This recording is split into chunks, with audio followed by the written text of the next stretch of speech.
근데 내일 금융투자소득세, 이 금융투자소득세라는 것은요, 금융소득이라는 게 뭐 이자 소득도 있겠지만 투자 소득도 있지 않겠습니까? 그게 투자. 예를 들어 증권 투자를 해서 좀 저가에 매입을 해서 좀 올랐을 때 팔았다. 그러면 그 시세 차익이 있지 않겠습니까? 뭐 그런 것들. 그다음에 뭐 채권에 투자하고 뭐 ELS. 요새 뭐 ELS가 저번에 뭐 불안전 판매가 좀 있었다 해서 은행에서 ELS 판매가 지금 중단돼 있던데 뭐 채권이라든가 ELS라든가 무슨 펀드라든가 이 등등등등 해가지고 금융소득이 5천만 원 이상이 되면은 5천만 원 이상이 되면은 이 소득의 22%를 떼겠다. 그리고 또 얼마에 1억 원이 넘어가게 되면 세율이 높아집니다.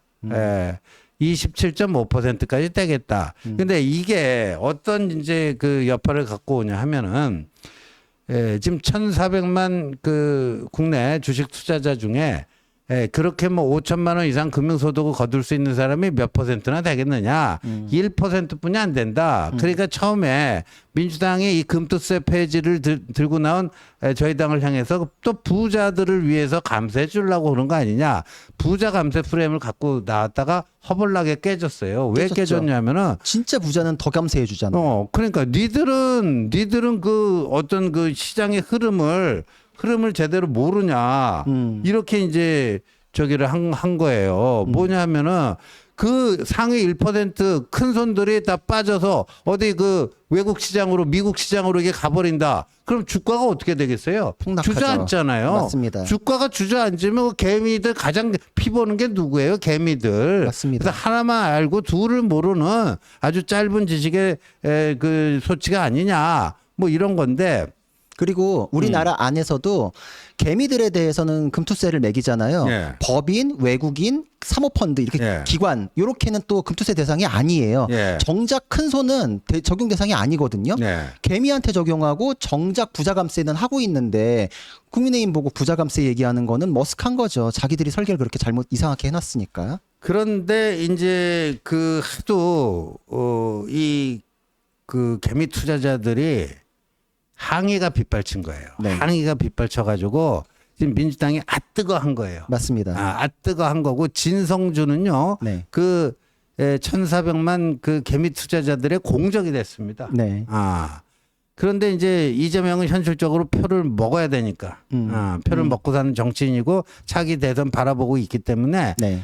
이거를 진성준처럼 이게 문재인 때 입법이 된 건데 네. 이 주식시장에 너무 큰 그 타격을 줄 것 같다고 2년 시행을 유예를 했거든요. 그 유예 기간이 올해 말로 끝나고 그러면 내년 1월 1일부터는 금투세를 원래대로 이거를 시행을 할 거냐 말 거냐. 근데 이제 저희 국민의힘 입장에서는 이건 폐지를 해야 된다. 아예 폐지를 해야 된다는 거고.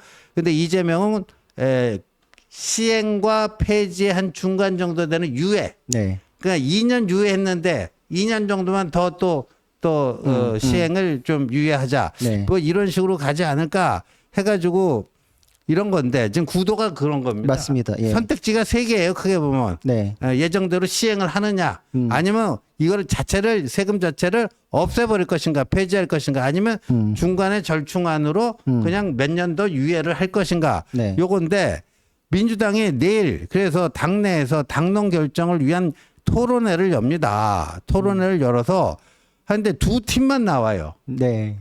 그 시행팀이 있고 유예팀이 있고 폐지팀은 없어요. 없습니다. 폐지팀은 없죠. 네. 그런 상태인데 이 시행팀에 들어가 있는 한 의원이요. 이강일 의원이라는 사람이 누군가 자기한테 막 문의하고 뭐 문자를 보낼 거 아니에요. 국민들이 항의하는 문자 많이 항의하는 보내잖아요. 문자. 네. 항의하는 문자를 보내니까 네. 그거에 대해서 변명 겸 사실관계를 실토를 한 게 지금 인터넷에서 일파만파가 되고 있거든요. 그거죠. 내일 토론의 실체에 대해서 자기가 항의를 받으니까 이렇게 털어놓은 거예요. 근데 이번 토론은 디베이트 토론으로 역할극의 일부입니다. 그 역할극이라고 실토를 해버렸죠. 이거는 그러니까 안 찍어도 되지만 괜한 곳에 에너지 낭비 말고 주식시장 체질 개선하도록 정부 압박부터 하셔야 해요. 상속세나 증여세 내리지나 말고 금투세 하던 안 하던 이대로의 주식시장은 부스트업이 불가능합니다. 뭐 이렇게 돼 있잖아요. 그러니까 이게 내부적으로는 결론이 나 있는 거네요, 그죠? 그러니까 그렇죠. 쇼하는 거죠, 결국은. 그러니까 결론은 뭐 거의 정해져 있는데 뭐 이렇게 이런 것도 우리 한다. 그렇죠. 당론 결정을 위한 이런 민주적인 토론도 한다. 맞습니다. 근데 역할극이다. 역할극이다. 그러니까 이게 한동훈 대표가 1대1로 토론 붙자라고 했을 때 민주당이 굉장히 앗뜨거 했었어요. 그렇죠. 그때 토론해야 된다, 해야 된다라면서 금투세 폐지에 찬성하시는 분들이 민주당에 대해서 제명세라고 비판하시면서 맞아요. 굉장히 악영향이 있었거든요. 그러니까 뭔가 쇼는 해야겠고, 네. 그러니까 토론에 대해서 회피했기 때문에 면은 다 빠졌으니까 토론의 형식을 이제 껍데기를 씌운 이제 가장무도회를 하겠다는 건데 지금 본인도 역할극이라고 하잖아요. 저 디베이트 토론이라는 게 실제 토론이라기보다는 실제 토론을 하기 위해서 중고등학생들이 그 진짜 토론으로 나아가기 위한 연습 과정에서 저런 걸 많이 하는데 역할을 정하고 시간도 정하고 순서도 정해가지고 한번 사고 훈련을 해보는 개념이 디베이트 토론이에요. 그래서 보통 이제 선생님들이 이렇게도 해요. 뭐 찬성 쪽 이쪽 A조는 찬성, B조는 반대 이렇게 한번 역할을 정해가지고 토론해 보세요라고 하면은 그 입장에서 논리를 막 짜내가지고 예. 순서를 왔다 갔다 하면서 사고 훈련을 하는 거예요. 진짜 내가 진심으로 그걸 원하느냐 그거는 필요 없고 진짜 토론을 할 수 있는 역량을 키우기 위한 그 훈련 과정. 그러니까 연습 또는 뭐 훈련, 그렇죠. 뭐 트레이닝 뭐 그런 거네요. 그렇죠. 그러니까 이 역할극이란 말이 버젓이 등장을 하는 거죠. 그 진짜 배기 토론이 아니고. 아니죠. 그러니까 이게 결론이 정해진 게 아니냐라는 거를 알 수 있고 역할극이란 말이 붙을 수가 없어요. 만약 결론이 안 적혀져 있으면. 그러니까 진심으로 저거에 대해서 안을 내 입장으로 갖고 있는 게 아니다. 인위적으로 역할도 주고 입장도 주고 하는 걸로 볼 수밖에 없다. 그리고 심지어 그 와중에 폐지 입장이라는 거는 없다.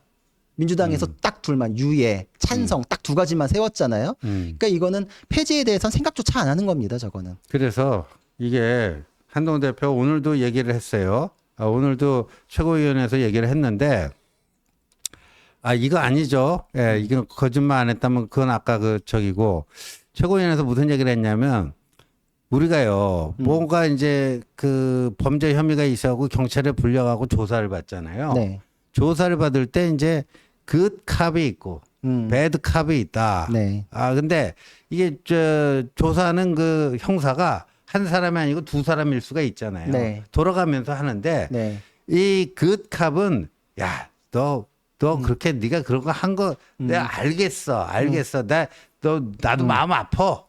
나도 너 하여간 뭐 이거 되더라도 좀 최소한의 처벌만 받기를 원해.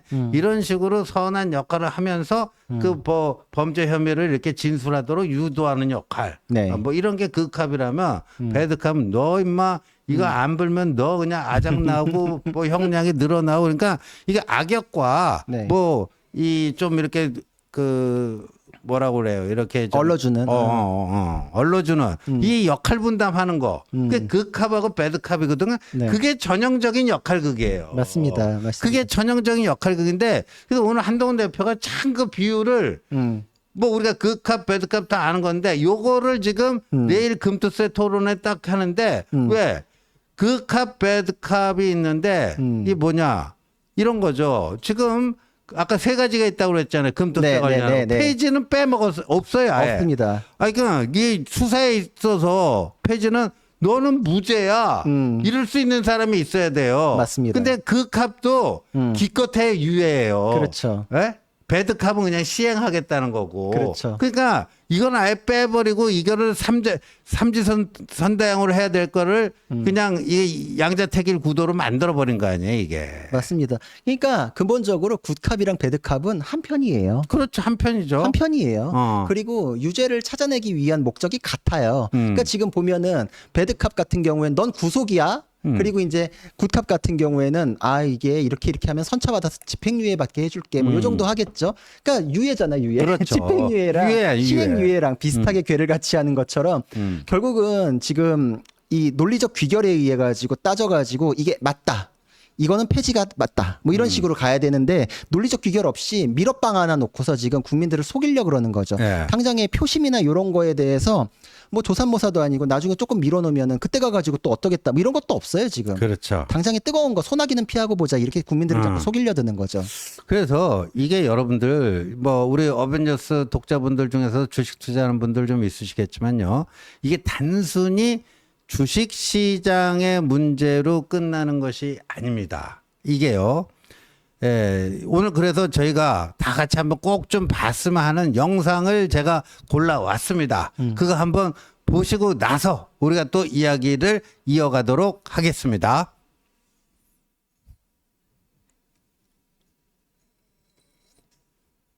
내년 1월 금융투자소득세 시행 가능성이 커지자 증권가의 혼란이 가중되고 있습니다. 금투세는 대주주 여부에 상관없이 국내 주식으로 5천만 원이 넘는 금융소득을 올린 투자자에게 22%, 3억 원 초과분은 27.5%의 세금을 부과하는 제도입니다. 세금 부담을 피하기 위해 국내 증시를 이탈하려는 큰손들의 주식 매도 현상이 심화할 수 있다는 우려가 나옵니다. 5일 한경닷컴에 따르면 벌써 일부 큰손 개인 투자자들은 증권사, 프라이빗 뱅커 등에게 채권 주식 등 금투세의 영향을 받는 자산을 처분해달라고 주문하고 있다고 합니다. 한 PB는 9월까지 금투세 결론이 나지 않으면 국내 주식 일정 %를, 10월까지도 결론이 안 나면 추가로 일정 %를 매도해달라는 식의 요구가 여럿 들어왔다고 말했습니다. 여기에 더불어민주당이 추진하는 금투세 보완 패키지 법안도 투자업계의 우려를 키우고 있습니다. 민주당은 기본공제를 연 5천만 원에서 1억 원으로 확대하고 원천 징수 주기도 6개월에서 1년으로 확대하고 그 외에 개미 투자자 불만을 누그러뜨리기 위해 개인종합자산관리계좌 연 납입금 한도를 2천만 원에서 3천만 원으로 늘리고 투자 대상을 해외 주식까지 확대하는 내용의 조세특례제한법 개정을 추진하고 있습니다.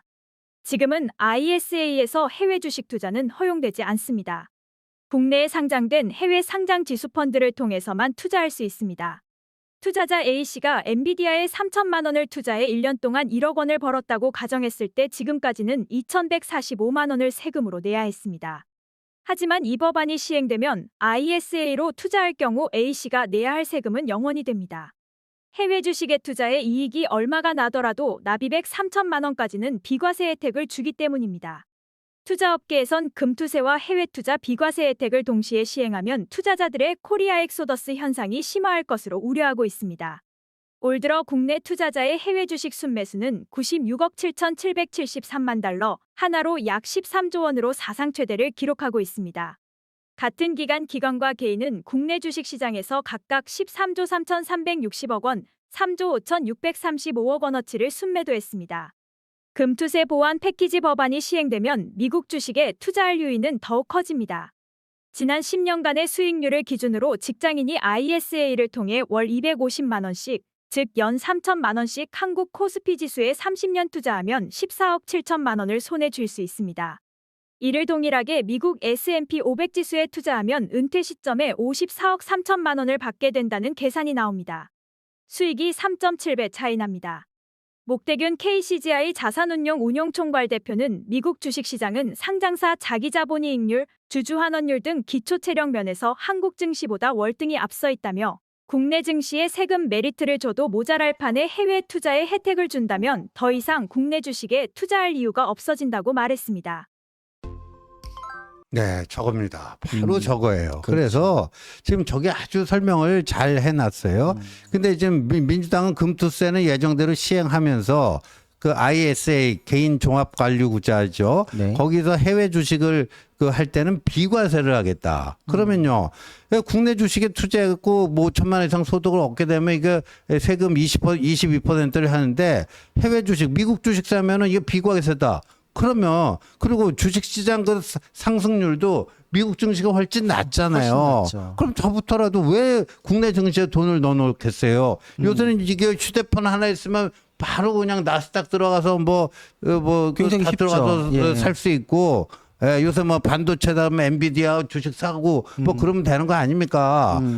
그러니까 그리고 작년에 해외 주식을 산 게 13조 원이라는데 네. 예, 근데 만약에 금투세가 시행되고 저런 식으로 해외 주식 투자 비과세를 하면은 이 13조 원이 얼마나 늘어날지 모르는 거 아닙니까? 맞습니다. 그러면 미국 시장은 활성화되고 이 돈이 들어간 만큼 그 미국 주식 시장 활성화되고 우리는 이 돈이 여기서 빠져나갈 수 있잖아요. 맞습니다. 그런 만큼 여기는 그냥 쭉쭉 쪼그라들고 오히려 저평가가 더 그냥 그 늪에 빠져고 허우적허우적되고 주식 시장이라는 건 그리고 쏠림이 굉장히 심해요. 이 시장이 안 된다고 생각하면은 어느 정도 빠져나갔을 때 나머지 사람들도 따라서 훅 빠져나가거든요. 그렇죠. 대만에서도 금스테스 도입했다가 폭락했었던 거 우리가 30 뭐 한 8%까지인가 폭락했다잖아요. 근데 여기에 지금 미국 주식에 대해서 이렇게까지 뭐 혜택을 주면 그 미국 주식을 하란 얘기죠, 명시적으로 이거는. 그렇죠. 저희 변호사들 중에서도 주식 투자 많이 하는 분들이 있거든요. 네. 근데 다 그래. 이제 국장은 접어야 된다고. 아, 국장은 이제 하지 마세요까지 얘기를 해요, 변호사들 커뮤니티에서. 어. 그런 상황에서 이렇게 유리하면 미국 주식하지 누가 국내 주식하겠어요. 그러니까요. 나만 들어가면 내 돈 가지고서 신규 투자자들이 안 들어오면 나는 그거 회수해가지고 빠져나갈 수 있는 보장이 없잖아요. 부동산 이런 것도 거래가 될 때 다른 사람이 받아주겠다는 생각이 있어야 거래가 돌아가는 것처럼 주식은 그게 더 심하거든요. 왜냐하면 거래가 너무 빈번하기 때문에. 남들이 살 것 같은 기대를 가지고 나도 미리 사놓는 건데 남들이 안 살 거란 생각이 들면 나도 이거는 답이 없는 거죠. 그렇죠. 그렇습니다. 그래서 지금 이제 국내 증시에서 지금 큰 손들이 금투세 시행을 앞두고 이대로 간다면 나는 거기 돈 빼겠다. 이런 흐름들이 강남의 큰 손들이 지금 그게 지금 현실화되고 있다고 앞에 소개되지 않습니까? 근데 거기서 국내 증시에서 빠진 돈이 자, 1번 어디로 가는가? 미국 증시로 간다. 그거는 이제 그 입증이 됐잖아요. 그렇죠. 두 번째, 요새 뭘 잘 봐야 되냐면요. 예, 미국 증시도 증시지만 그런 것도 이제 귀찮은 분들도 있고 그러면 가장 확실한 게 뭐냐? 강남 아파트다. 이거예요. 그렇죠. 강남 아파트다. 그래서 최근에요. 서초동에 네. 이 35평 아파트가 봤어요, 저도. 30평 아파트인가 60억을 쳤잖아요. 네네네. 예. 이게 신기록 맞습니다. 최고가 네. 갱신했습니다. 그러니까 30평 아파트가 60억이에요. 그러니까 평당 억 하던 게 이제 강남에 처음으로 나타난 게 얼마 안 되는 것 같은데 억 두 번 해야 돼요. 평당 평당 2억짜리 아파트가 나오는 거예요. 그래서 근데 이걸 잘 분석해 봐야 되는데 그 억 주고 산 사람들 있잖아요. 네. 이 사람들이 예를 들어서 빚을 내지 않은 상태에서 샀다. 네. 그러면 그만큼 뭐 여유분이 있는 계좌에 거죠. 있었던가 어디서 뭐가 있었던 거 아니에요. 그게 어디겠느냐. 증시에서 빠져나온 돈이 강남의 부동산 시장으로 들어갔다. 그 얘기하는 거 아닙니까? 맞습니다. 그러면 이게 부동산 가격 좀 올리는 거 아니에요. 맞습니다. 지금 보면은 우리나라의 아파트라는 거는 표준적이고 거래가 굉장히 활발하잖아요. 아까 네. 얘기했던 게 그대로 적용돼요. 내가 요거를 매물로 내놨을 때 누군가가 받아준다라는 확신이 아파트가 굉장히 세요. 빌라는 그게 없어가지고 거래가 아파트랑 다른 거거든요. 그래서 우리는 굉장히 아파트를 안전자산, 투자 대상으로 여겨요. 그렇기 때문에 돈 많이 갖고 있는 사람은 수익 높은 쪽을 쫓아갈 수밖에 없잖아요. 근데 주식 시장이 저래버리면 미국으로 가든지 부동산으로 가든지 두 개밖에 없으니까 그렇죠. 의원님 말씀하신 대로 강남 아파트 쪽으로 자금이 또 유입될 가능성이 높아지는 거죠. 그러면 이게 어떻게 되는가? 이 주식 시장에서 빠져나온 돈이 부동산 시장으로 들어가는데 부동산 시장에 무슨 어떤 서울에 같으면 뭐 노도강이나 또 지방으로 가는 게 아니라 맞아요. 강남으로 간단 말이에요. 똘똘한 한 채. 강남으로 가서 거기 그러니까 이런 그 서울 지역으로 보면 강남북 간의 그 불균형이 더 심화가 되고 부동산 시장이 왜곡이 됩니다. 맞습니다. 왜곡이 되고 그리고 이렇게 또 집값이 과열되기 시작하면요. 네. 좀 요번에 미국의 연준에서요. 빅컷 해갖고 0.25를 두 배를 동시에 0.5를 금리 인하하는 빅컷을 했잖아요. 네. 그러면 이제 한국도 이미 이제 우리가 금리 인상을 미국만큼 많이 못하다 보니까 이제 그 한미 간의 금리가 역전돼 있는 거 아닙니까 지금? 네, 네, 네. 미국 금리가 높았잖아요. 예, 예. 그럼 우리도 뭐 여하튼 그 미국의 빅컷에 맞춰서 우리도 금리 인하를 해야 되는데 예. 지금 한국은행이 뭐를 보고 있는가? 인하하는 쪽으로 방향은 정했는데 예의주시하고 있는 게 집값입니다. 그렇죠. 집값이에요. 어. 집값이 안정돼야 되는데 저런 식으로 주식시장에서 빠져나온 돈이 강남 그 아파트로 시장으로 들어가서 그거 올려놓잖아요. 그렇죠. 그럼 금리 인하를 주저할 수밖에 없는 거예요. 없죠. 그럼 그 금리 인하가 어려워지는 겁니다. 그만큼 어려워져요. 근데 그 지금 우리나라 가계부채가 많고 특히나 그 저 자영업자들 소상공인들 이게 은행에서 뭐 금융기관으로부터 그게 있잖아요. 네. 그러면 금리가 내려가야지 그 이자 부담이 줄어들 거 아니에요. 맞습니다. 이자 부담이 금리 내려가는 거를 못하게끔 만드는 교란 요인이 바로 이거다. 이렇게 다 연결이 되잖아요. 그렇죠. 경제는 바로 이런 거예요. 그렇죠. 경제 예. 다 연결돼 있거든요. 그러니까 사업하시는 분들 위해서는 사실 시장의 흐름대로 가면 우리도 이제 인하할 수밖에 없거든요. 그렇죠. 그렇죠. 근데 지금 타이밍을 볼 수밖에 없는데 이런 상황에서 투자의 대표적인 상품 중에 하나를 이렇게 교란해 놓으면은 다른 쪽도 같이 교란될 수밖에 없어요.